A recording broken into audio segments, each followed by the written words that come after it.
All right, so there are a couple ways. As you can see, we have the entire cage out. Your harness, everything stays that way. So once this is all done,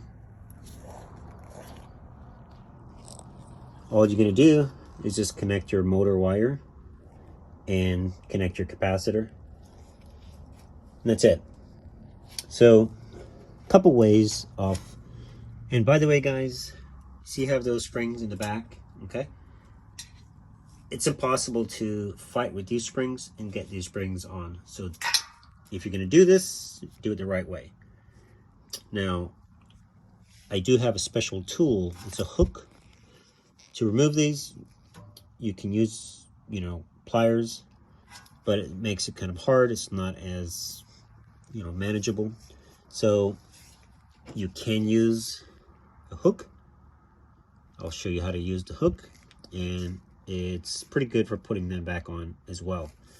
Now, I like to mark these so they go back in the same location. So a couple ways you can do that. You can zip tie these to the base, or you can just put numbers on them.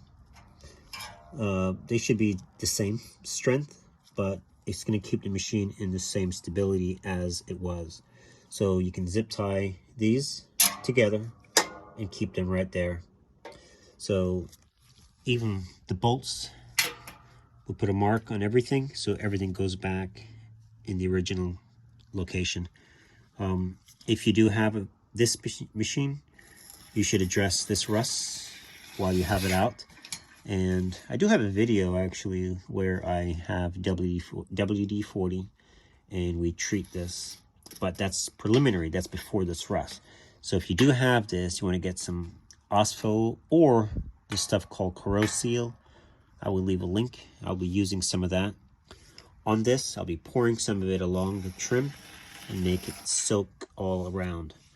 And I'll also show you how to stop this from happening again. All right, so right now we're going to remove one of these with the hook. If you don't have one of these, I'll show you something else as well. A zip tie. We're going to use a zip tie in here.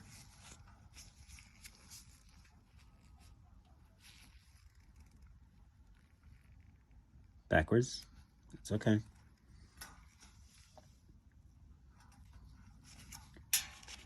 In fact, the zip tie is not too bad. It does a pretty good job. Have some gloves on because it will get greasy. And also, when you do put these back on, make sure you have some grease in those areas. Very crucial.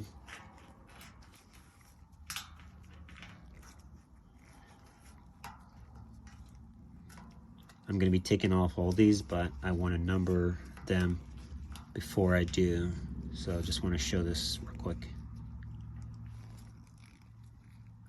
One hand here, bear with me. There we go. Okay, so I'm going to take this one off, and the zip tie, make sure your zip tie is all the way down so you have some good grip. And I'm going to pull. Okay, see that? Done. And the good thing is you could actually use this zip tie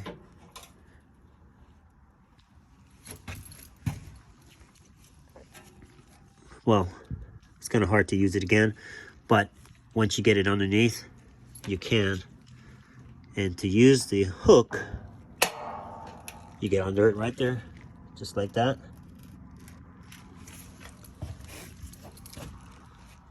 And you want to pull up.